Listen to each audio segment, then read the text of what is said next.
स्वागत है दोस्तों आपके अपने चैनल ऑन स्टडी क्लास पर। मैं आज आपको परंपरा का मूल्यांकन जो पाठ है आपके उसका क्वेश्चन आंसर कराने वाला हूं, जो रामविलास शर्मा द्वारा लिखित है। ठीक है, सबसे पहले हम जानते हैं कि उनका जन्म कहाँ हुआ था, कब हुआ था। तो उनका जन्म उच्च गांव सानी उत्तर प्रदेश में 10 अक्टूबर 1912 में हुआ था। कब हुआ था? 10 अक्टूबर 1912 में। कहाँ हुआ था? तो उच्च गांव सानी उत्तर प्रदेश में जो है। ठीक है, और इनका निधन 30 मई 2000 ईस्वी को दिल्ली में हुआ था। क्लियर? ये भी क्वेश्चन बहुत अच्छे है। इनका जो नाम है, डेट है, जो भी है, जहां भी जन्म लिए है, ये सब आपको ध्यान में रखना है। क्लियर?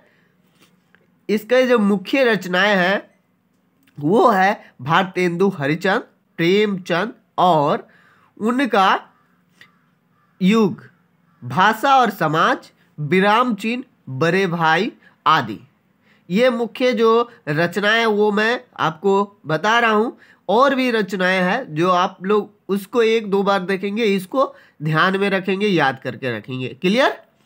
फिर आपका जो क्वेश्चन जो फर्स्ट है वो है परंपरा का ज्ञान किनके लिए सबसे ज्यादा आवश्यक है और क्यों?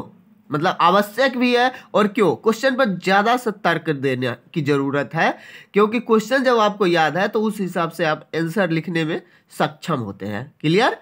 तो आपका जो जवाब है वह है जो लोग साहित्य में युग परिवर्तन करना चाहते हैं, यानी कि जो परंपरा का ज्ञान है वो किसके लिए आवश्यक है, सबसे ज्यादा आवश्यक, और क्यों? तो जो लोग साहित्य में युग परिवर्तन करना चाहते हैं। क्लियर? जो लोग लकीर के फकीर नहीं बनकर रूढ़ियां तोड़कर क्रांतिकारी साहित्य की रचना चाहते हैं। क्लियर? उनके लिए परंपरा का ज्ञान आवश्यक है। क्यों? कि परंपरा के ज्ञान से प्रगतिशील आलोचना का विकास होता है, अर्थात प्रगतिशील आलोचना साहित्य परंपरा का मूर्त ज्ञान है।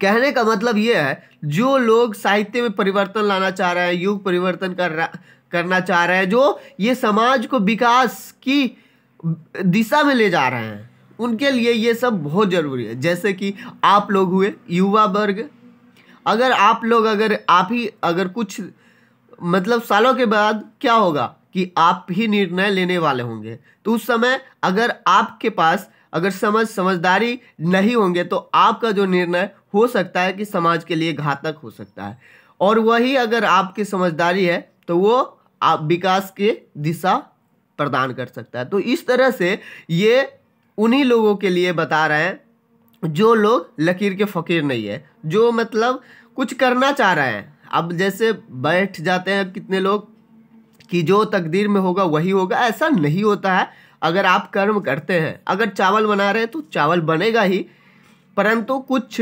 मतलब 1-2% मान के चलिए कि वो ऐसा नहीं होता है। बट मतलब क्या होता है कि लिखा हुआ होता है वैसे होता है, परंतु ऐसे 90% से ऊपर है कि अगर आप करते हैं तो रिजल्ट आएगा ही। क्लियर? तो अगला जो क्वेश्चन है वह है परंपरा के मूल्यांकन में साहित्य के वर्गीय आधार का विवेक लेखक क्यों महत्वपूर्ण मानता है। मतलब उनका जो ज्ञान है परंपरा मूल्यांकन में साहित्य का वर्गीय का, तो वो क्यों महत्वपूर्ण मानते हैं। तो इसका जवाब आप लोग लिखेंगे परंपरा के मूल्यांकन में साहित्य के वर्गीय आधार का विवेक लेखक महत्वपूर्ण मानता है, क्योंकि साहित्य की परंपरा का मूल्यांकन हेतु प्रथम उस साहित्य का मूल्य निर्धारण का आवश्यक है जो शोषक वर्गों के विरुद्ध श्रमिक जनता के हितों को प्रतिबिंबित करता है। जो शोषक यानी कि जो शोषित हो रहा है वैसे वर्गों को विरुद्ध श्रमिक जनता के हितों को प्रतिबिंब करता है, उसमें क्या है वो विवेकपूर्ण है और उस पर ध्यान देने की जरूरत है। उस साहित्य पर ध्यान देना होगा कि जिसकी रचना का बुनियाद शोषित जनता के श्रम पर है, यानी कि शोषित जो जनता है उसके श्रम पर जो बुनियाद है टिका हुआ, उस पर ध्यान देने की जरूरत है। उसको तोड़ करके आगे बढ़ाना है।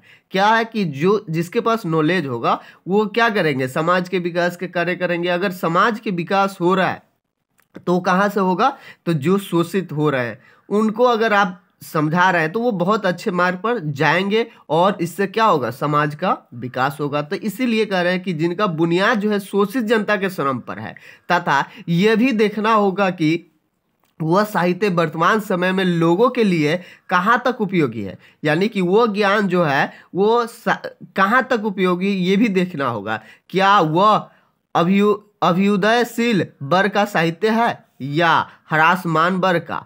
क्या वो विकासशील है या नहीं है? इस पर भी ध्यान देने की जरूरत है। तो इस तरह से आपके 2 क्वेश्चन कंप्लीट हो रहा है। और भी क्वेश्चन इस तरह से आते रहते इस चैनल पर, और बहुत से क्वेश्चन हो जिसका चैप्टर का क्वेश्चन इस पर अपलोड है। अगर आप लोग नहीं देखे तो उसको भी देखेंगे। सारे क्वेश्चनों का आंसर है और मैथ का भी बहुत अच्छा सलूशन है। आप लोग चैनल पर जा करके इसको देख सकते हैं। मैथ जो कमज़ोर छात्र है उनके लिए बहुत ही ज़रूरी है, इसलिए एक बार ज़रूर देखें। Thank you for watching. फिर मिलते हैं नेक्स्ट वीडियो में।